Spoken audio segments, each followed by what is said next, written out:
Hello बच्चों, स्वागत है आप सभी का परीक्षापेडिया में। आशा करते हैं कि आप सब बहुत अच्छे होंगे और आपकी पढ़ाई भी बहुत अच्छी चल रही होगी। आज की इस वीडियो सेशन में हम डिस्कस करेंगे महत्वपूर्ण अनुच्छेद से रिलेटेड जितने भी प्रश्न पूछे जाते हैं, उन सभी प्रश्नों को इस पूरे वीडियो सेशन में हमने समाहित किया हुआ है। तो कहीं न कहीं ये क्लास आपके लिए बहुत ही महत्वपूर्ण होने वाली है। तो ज़्यादा लेट ना करते हुए वीडियो सेशन को शुरू करते हैं और बात कर लेते हैं आज के पहले प्रश्न की।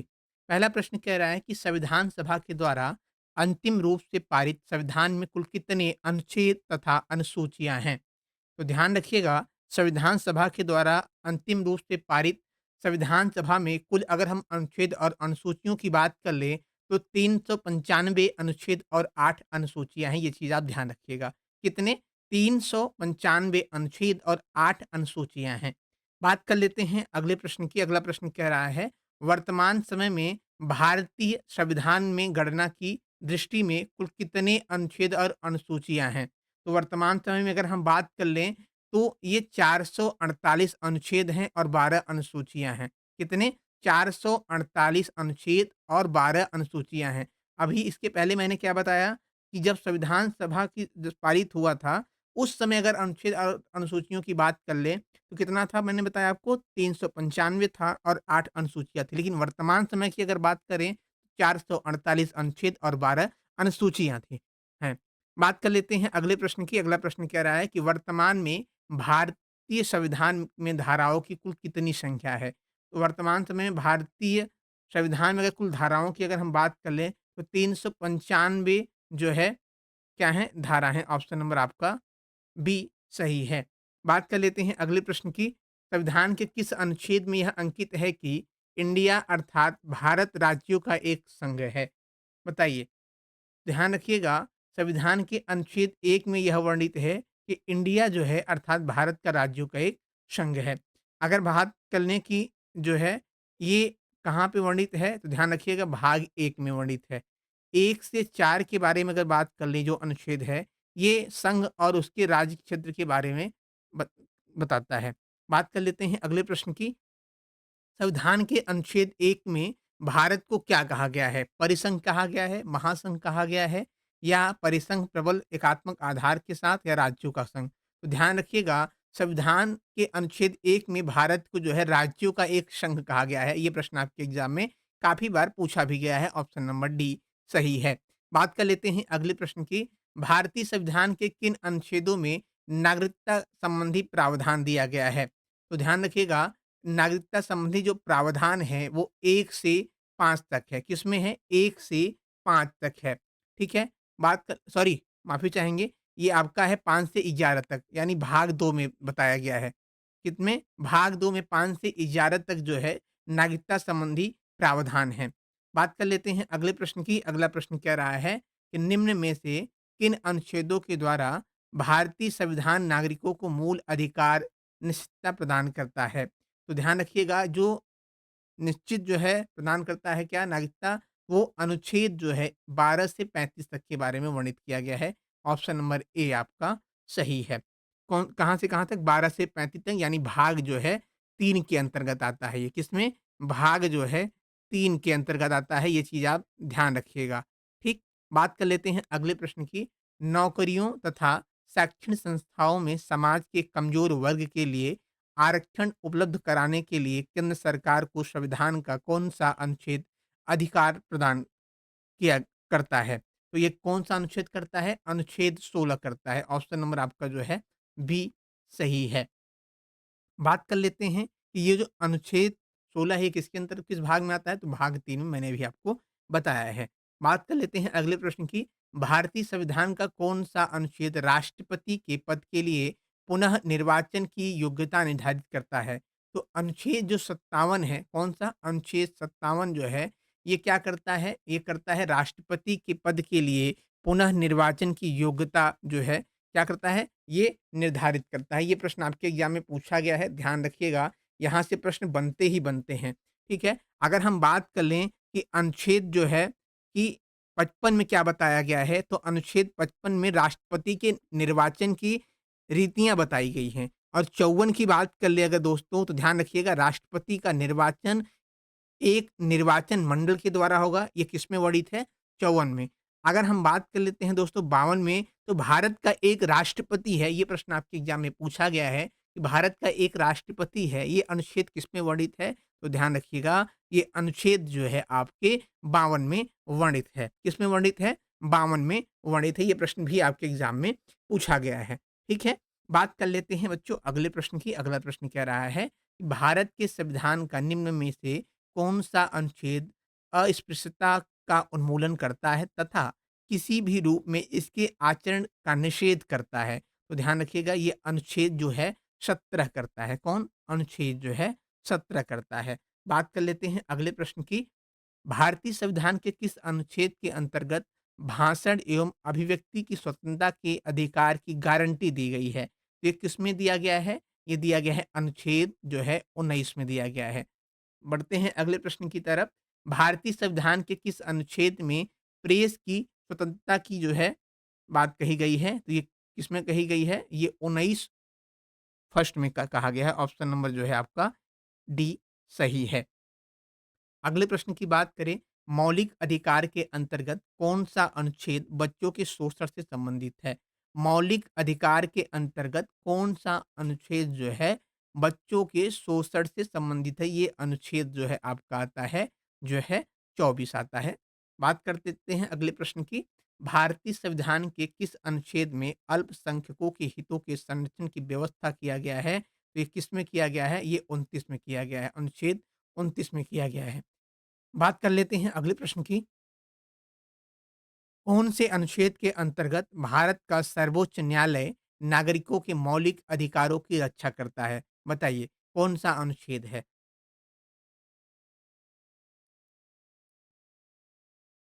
तो ध्यान रखिएगा, अनुच्छेद जो है 32 में क्या कहा गया है कि जिसमें न्यायालय और नागरिकों के मौलिक अधिकारों की रक्षा करने की बात कही गई है, भारत के जो सर्वोच्च न्यायालय हैं।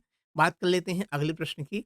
भारतीय संविधान के किस अनुच्छेद में राज्य के नीति निर्देशक तथ्यों का उल जो है उल्लेख किया गया है?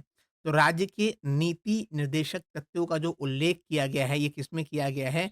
अनुच्छेद 36 से जो है 51 में। किसमें किया गया है?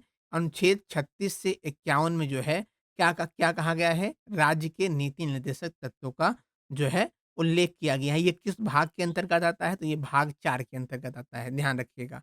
किसके अंतर्गत आता है? ये भाग जो है 4 के अंतर्गत आता है, ये चीज़ आप ध्यान रखिएगा। बात कर लेते हैं अगले प्रश्न की। भारतीय संविधान का कौन-सा अनुच्छेद राज्य सरकारों को ग्राम पंचायत के गठन का निर्देश देता है? तो अनुच्छेद जो है 40 ये कहता है कि सरकारों को जो है ग्राम पंचायत के गठन करने का निर्देश देता है अनुच्छेद 40। बात कर लेते हैं अगले प्रश्न की। अगला प्रश्न कह रहा है कि जो है 42वें संविधान संशोधन को जो है किस अनुच्छेद में मौलिक कर्तव्यों को जोड़ा गया है? यानी तो ये 42वां जो संविधान संशोधन हो गया हुआ था, उसमें मौलिक कर्तव्यों को जोड़ा गया है किस अनुच्छेद में? तो ये जोड़ा गया है भैया ध्यान रखिएगा 51 ए में जोड़ा गया है, ठीक है? 51 ए में जोड़ा गया है, ये चीज़ आप ध्यान रखिएगा। बात कर लेते हैं अगले प्रश्न की। भारत के संविधान के किस अनुच्छेद के अंतर्गत भारत के राष्ट्रपति पर महाभियोग चलाया जा सकता है? तो ये अनुच्छेद ध्यान रखिएगा किसके अंतर्गत? अनुच्छेद 61 के अंतर्गत जो है क्या किया जा सकता है? भारत के राष्ट्रपति पर महाभियोग चलाया जा सकता है। ऑप्शन नंबर आपका ए सही है। बढ़ते हैं अगले प्रश्न की तरफ। अगला प्रश्न कह रहा है कि संविधान के जो है किस अनुच्छेद में उपराष्ट्रपति पद का प्रावधान किया गया है? तो अनुच्छेद जो है किसमें किया गया है? 63 में जो है उपराष्ट्रपति के बारे में प्रावधान दिया गया है। बात कर लेते हैं अगले प्रश्न की। अगला प्रश्न कह रहा है संविधान के किस अनुच्छेद के अंतर्गत मंत्रीगण सामूहिक रूप से लोकसभा के प्रति उत्तरदायित्व होते हैं? तो ये अनुच्छेद कौन कहता है? अनुच्छेद 75 यह कहता है कि जो मंत्रीगण केंद्रीय मंत्री जो होते हैं वो सामूहिक रूप से लोकसभा के प्रति जो है उत्तरदायित्व होते हैं, अनुच्छेद 75 के अंतर्गत होते हैं। बात कर लेते हैं अगले प्रश्न की। संविधान का कौन-सा अनुच्छेद मंत्रिपरिषद के गठन के बारे में आधारभूत नियम पर आधारित करता है? तो ये ध्यान रखिएगा अनुच्छेद आपका आता है जो है 75 आता है, ये भी ऑप्शन नंबर सी सही है। प्रश्न वही है लेकिन प्रश्न पूछने के तरीके अलग-अलग हैं। तो मैंने उनको भी यहाँ पे समाहित किया हुआ है। बात कर लेते हैं अगले प्रश्न की। भारत के जो महान्यवादी होते हैं की नियुक्ति से संबंधित अनुच्छेद कौन-सा है? तो भारत के जो महान्यवादी होते हैं उनसे संबंधित जो है अनुच्छेद होता है वो कौन-सा होता है? अनुच्छेद 76 होता है, ऑप्शन नंबर सी सही है। बात कर लेते हैं अगले प्रश्न की। कौन-सा अनुच्छेद संसद के 2 अधिवेशनों के बीच 6 माह के अंतराल का अनिवार्यता का उल्लेख करता है? तो ये कौन-सा अनुच्छेद करता है? अनुच्छेद 85 जो है 2 अधिवेशनों के बीच जो है 6 माह के अंतराल की अनिवार्यता का उल्लेख करता है। बात कर लेते हैं अगले प्रश्न की। राष्ट्रपति संविधान के किस अनुच्छेद के अंतर्गत लोकसभा को भंग करता है? बताइए। राष्ट्रपति जो है संविधान के किस अनुच्छेद के अंतर्गत लोकसभा को भंग करता है? तो अनुच्छेद 85 के अंतर्गत जो है राष्ट्रपति जो है ये लोकसभा को भंग करता है। ऑप्शन नंबर ए सही है। बात कर लेते हैं अगले प्रश्न की। संविधान के किस अनुच्छेद के द्वारा संसद की संयुक्त बैठक का प्रावधान किया गया है? तो संसद के संयुक्त बैठक का जो प्रावधान है, वो अनुच्छेद 108 के अंतर्गत बताया गया है। बात कर लेते हैं अगले प्रश्न की, संविधान के किस अनुच्छेद में धन विधेय की परिभाषा दी गई है? तो धन विधेय की जो परिभाषा दी गई है दोस्तों ध्यान रखिएगा, अनुच्छेद 110 के अंतर्गत जो है क्या दिया गया है? धन विधेय की जो है परिभाषा दिया गया है। अगले प्रश्न की बात करें, तो संविधान के किस अनुच्छेद में सर्वोच्च न्यायालय के न्यायाधीश पर महाभियोग चलाए जाने का प्रावधान है? तो ये चीज़ ध्यान रखिएगा, जो महाभियोग चलाया जाता है उच्च सर्वोच्च न्यायालय के न्यायाधीश पर, वो अनुच्छेद 124 के अंतर्गत आता है। किसके अंतर्गत? अनुच्छेद 124 के अंतर्गत आता है। बात कर लेते हैं अगले प्रश्न की, राष्ट्रपति सर्वोच्च न्यायालय से राष्ट्रपति सर्वोच्च न्यायालय से संविधान के किस अनुच्छेद के अंतर्गत परामर्श ले सकता है? तो जो राष्ट्रपति होता है, वो सर्वोच्च न्यायालय से जो है अगर बात करें तो अनुच्छेद जो है किसके अंतर्गत 143 के अंतर्गत जो है क्या कर लेता है परामर्श ले सकता है। बात कर लेते हैं अगले प्रश्न की। अगला प्रश्न आपकी स्क्रीन पर रहा कि संविधान के किस अनुच्छेद के अंतर्गत अधीनस्थ न्यायालय या जिला न्यायालय का प्रावधान किया गया है? तो ये अनुच्छेद 233 के अंतर्गत क्या किया गया है बच्चों? ध्यान रखिएगा कि जो है अधीनस्थ न्यायालय या जिला न्यायालय का प्रावधान किया गया है। बात कर लेते हैं अगले प्रश्न की, किस अनुच्छेद के तहत अवशिष्ट शक्तियों केंद्र के पास हैं? जो अवशिष्ट शक्तियाँ हैं वो केंद्र के पास हैं, ये किस अनुच्छेद के अंतर्गत हैं? 248 के अंतर्गत हैं। ऑप्शन नंबर आपका डी सही है। बात कर लेते हैं अगले प्रश्न की, संविधान के किस अनुच्छेद के अंतर्गत राज्य सरकार द्वारा जो है सरकारों को निर्देश दे सकती है? तो अनुच्छेद बात कर लेते हैं इसकी, तो अनुच्छेद जो है 256 के अंतर्गत केंद्र सरकार राज्य सरकारों को निर्देश दे सकती है, अनुच्छेद 256 के द्वारा। ये प्रश्न आपके एग्जाम में पूछा गया है, ध्यान रखिएगा। बात कर लेते हैं अगले प्रश्न की, अंतर अंतर्राज्यीय परिषद के गठन का प्रावधान संविधान के किस अनुच्छेद के अंतर्गत आता है? तो अंतर्राज्यीय जो है परिषद के गठन का प्रावधान जो है अनुच्छेद 263 के अंतर्गत आता है। ऑप्शन नंबर सी सही है। बात कर लेते हैं अगले प्रश्न की, भारतीय संविधान के किस अनुच्छेद के अंतर्गत वित्त आयोग के गठन का प्रावधान है? तो ये किसके अंतर्गत आता है? ये 280 के अंतर्गत जो है क्या आता है? भारतीय संविधान के अ, वित्त आयोग के गठन का प्रावधान दिया गया है अनुच्छेद 280 में। अगले प्रश्न की बात कर लेते हैं। संपत्ति का अधिकार संवैधानिक अधिकार यह बताता है, तो ये कौन बताता है? 300 क जो है संपत्ति का अधिकार एक संवैधानिक अधिकार है, अनुच्छेद 300 क के अंतर्गत आता है। ऑप्शन नंबर डी आपका सही है। भारतीय संविधान के किस अनुच्छेद नई अखिल भारतीय सेवा की स्थापना प्रावधान करता है? तो अनुच्छेद जो है 312 यह कहता है कि जो है नई अखिल भारतीय सेवा की स्थापना इसके अंतर्गत किया जा सकता है, अनुच्छेद 312 के अंतर्गत। ऑप्शन नंबर बी सही है। अगले प्रश्न की बात कर लेते हैं, संविधान के किस अनुच्छेद के द्वारा लोक सेवाओं को संरक्षण प्रदान किया गया है? तो अनुच्छेद की बात कर लेते हैं किसके अंतर्गत जो है दोस्तों, ध्यान रखिएगा, अनुच्छेद 311 जो है क्या कहता है कि जो है लोक सेवाओं को संरक्षण प्रदान करने के बारे में अनुच्छेद 311 जो है ये दर्शाता है। बात कर लेते हैं अगले प्रश्न की, संविधान के किस अनुच्छेद के द्वारा संघ और राज्यों के लिए जो है लोक सेवा आयोग का प्रावधान दिया गया है? लोक सेवा आयोग के बारे में जो है अनुच्छेद जो है 315 में इसके बारे में जो है उल्लेख किया गया है। बात कर लेते हैं अगले प्रश्न की, संविधान का अनुच्छेद 312 क्या कहता है? तो संविधान का अनुच्छेद 312 अगर बात कर लेते हैं, तो अखिल भारतीय सेवाओं से संबंधित है। ऑप्शन नंबर ए सही है। बात कर लेते हैं अगले प्रश्न की। संघ लोक सेवा आयोग के कार्यों का उल्लेख किस अनुच्छेद के अंतर्गत आता है? तो संघ लोक सेवा के जो है कार्यों का उल्लेख जो है अनुच्छेद 320 के अंतर्गत आता है। ऑप्शन नंबर ए सही है। बात कर लेते हैं अगले प्रश्न की। भारतीय संविधान के किस अनुच्छेद में निर्वाचन आयोग के लिए प्रावधान दिया गया है?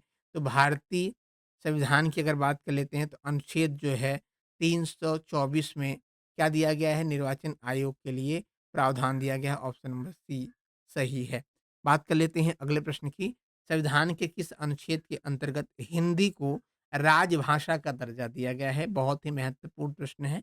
काफ़ी बार आपके एग्ज़ाम में पूछा भी गया है, तो ध्यान रखिएगा। अनुच्छेद 343 प्रथम के अंतर्गत जो है क्या दिया गया है? हिंदी को राजभाषा का दर्जा दिया गया है। ऑप्शन नंबर ए सही है।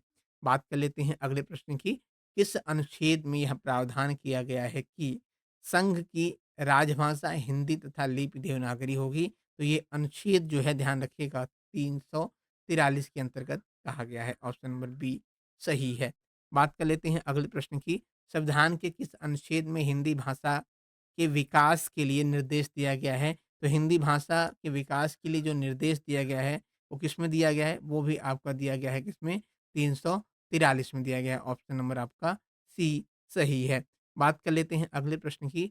भारत में बाहरी आक्रमण अथवा सशस्त्र विद्रोह के कारण भारत के राष्ट्रपति द्वारा आपातकालीन की घोषणा किसके अंतर्गत की गई है? तो ये किस अनुच्छेद के अंतर्गत है? तो 352 के अनुच्छेद के अंतर्गत आता है आपातकालीन के बारे में। बात कर लेते हैं अगले प्रश्न की। संविधान के किस अनुच्छेद के तहत राज्यों में संवैधानिक तंत्र के विफल होने पर राष्ट्रपति शासन लागू किया जा सकता है? तो राष्ट्रपति शासन जो लागू किया जा सकता है, वो 356 के अंतर्गत लागू किया जा सकता है। बात कर लेते हैं अगले प्रश्न की। संविधान के किस अनुच्छेद के आधार पर वित्तीय आपात की घोषणा उपराष्ट्रपति करता है? ये भी किसके अंतर्गत करता है? ध्यान रखिएगा 360 के अंतर्गत करता है वित्तीय जो है आपात की उद्घोषणा। बात कर लेते हैं अगले प्रश्न की। संविधान में मंत्रिमंडल शब्द का प्रयोग एक बार प्रयोग हुआ है। यह जो है किस अनुच्छेद में है? तो ये अनुच्छेद जो है 352 में है। ऑप्शन नंबर ए आपका सही है। बात कर लेते हैं अगले प्रश्न की। संसद को संविधान संशोधन का अधिकार दिया गया है, तो संसद को संविधान संशोधन का अधिकार जो है अनुच्छेद 368 के अंतर्गत दिया गया है। ऑप्शन नंबर बी सही है। बात कर लेते हैं अगले प्रश्न की। अगला प्रश्न कह रहा है अनुच्छेद 356 का संबंध किससे है? तो ये राष्ट्रपति शासन से है। ठीक है, ऑप्शन नंबर सी सही है। एक प्रश्न से आपसे कई कितने टाइप से प्रश्न पूछे जा सकते हैं, ये भी आपको यहाँ पे देखने को मिल रहा होगा।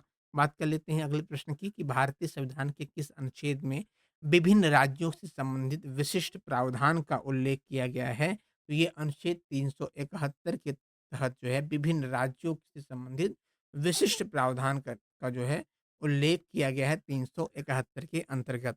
बात कर लेते हैं अगले प्रश्न की। भारत के संविधान के अनुच्छेद 371 जी में दिए गए विशिष्ट उपबंध किस राज्य से संबंधित हैं? तो ध्यान रखिएगा ये जो है कहाँ संबंधित है? मिज़ोरम से संबंधित है। ऑप्शन नंबर सी आपका सही है। बात कर लेते हैं अगले प्रश्न की कि भारतीय संविधान में समानता का अधिकार 5 अनुच्छेदों के द्वारा प्रदान किया गया है। ये जो है किसमें है? तो ये अनुच्छेद 14 से 18 में है। बात कर लेते हैं इस प्रश्न का सी आपका सही जवाब है। अगला प्रश्न कह रहा है कि निम्न में भारतीय संविधान के किस अनुच्छेद में जो है अनुच्छेद का उपयोग अभी तक नहीं किया गया है? तो ध्यान रखिएगा अनुच्छेद 360 का उपयोग अभी तक नहीं किया गया। ये प्रश्न आप नोट डाउन भी कर लीजिएगा। अगला प्रश्न कह रहा है किस राज्य में विधान परिषद की स्थापना और संपत्ति का प्रावधान भारतीय संविधान के अंतर्गत आता है? तो ये अनुच्छेद 169 169 ठीक है, ऑप्शन नंबर बी सही है। खेल का विषय भारतीय संविधान की किस सूची में आता है? तो ये ध्यान रखिएगा 100 जो है आपका आता है ये किसमें? जो है राज्य सूची में आता है खेल संबंधित। ऑप्शन नंबर सी सही है। अगला प्रश्न कह रहा है भारत के संविधान के अनुसार मवेशी एवं पशुपालन का विषय किसमें शामिल है? तो ये किसमें शामिल है दोस्तों? ये राज्य सूची सूची के अंतर्गत शामिल किया गया है। अगला प्रश्न कह रहा है कि भारतीय संविधान का कौन-सा अनुच्छेद विभिन्न आधारों पर किसी भी भारतीय नागरिक के साथ भेदभाव से संबंध रखता है? तो ये रखता है अनुच्छेद जो है 15। ऑप्शन नंबर डी सही है। अनुच्छेद 58 प्रश्न कह रहा है कि भारतीय संविधान के किस अनुच्छेद के अंतर्गत भाषण एवं अभिव्यक्ति की स्वतंत्रता का अधिकार की गारंटी दिया गया है? अभी मैंने आपको ऊपर बताया था, तो ये किसमें दिया गया है? अनुच्छेद 19 में। प्रश्न वही है आंसर, लेकिन प्रश्न पूछने का तरीका थोड़ा-सा दूसरा है। तो इस टाइप से भी प्रश्न यहाँ पे पूछे जा रहे हैं। बात करते हैं अगले प्रश्न की। भारतीय संविधान के किस अनुच्छेद में मौलिक कर्तव्यों की चर्चा की गई है? तो मौलिक कर्तव्यों की जो चर्चा किया गया है, ध्यान रखिएगा, 51 ए में किया गया है। ऑप्शन नंबर आपका जो है बी सही है। बात कर लेते हैं अगले प्रश्न की। भारतीय संविधान के किस अनुच्छेद में मानवों की तस्करी एवं यौन शोषण पर रोका गया है? तो ये अनुच्छेद जो है क्या कहता है? 23 कहता है। ऑप्शन नंबर बी सही है। दोस्तों, आशा करते हैं क्लास आपको अच्छी लगी होगी। क्लास कैसी लगी कमेंट बॉक्स में आप हमें ज़रूर बताएँ। मिलते हैं आपसे हम एक नए वीडियो सेशन में, तब तक के लिए धन्यवाद। जय हिंद, वंदे मातरम।